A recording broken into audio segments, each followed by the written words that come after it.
Hi there, I'm Brian Whitmore, host of the Power Vertical podcast, and this is the Daily Vertical. The fallout from the senseless deaths of 298 people is not going away. Sooner or later, Vladimir Putin and his cronies will need to answer for their actions. And until they do, the tragedy of Flight MH17 will continue to haunt the Kremlin.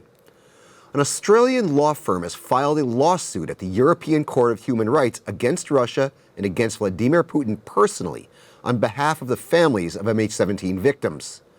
The lawsuit is seeking $7.2 million in damages for each of the 298 victims. And the lead attorney in the case has some experience with this kind of thing. Jerry Skinner, after all, was a key player in winning compensation for victims' families from Libya over the terrorist act that brought down Pan Am Flight 103 over Lockerbie. It's also highly appropriate that he's spearheading efforts in MH17, a disaster that I have called the Putin regime's Lockerbie moment. It was the moment when it became impossible to even pretend that the regime in the Kremlin was anything close to respectable.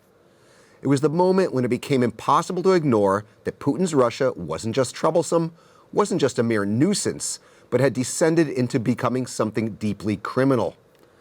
And the best way to deal with a criminal regime is to come at it with the full weight of the law. Keep telling me what you think in the comments section, on the Power Vertical's Twitter feed, and on our Facebook page. I'm Brian Whitmore, and that was the Daily Vertical.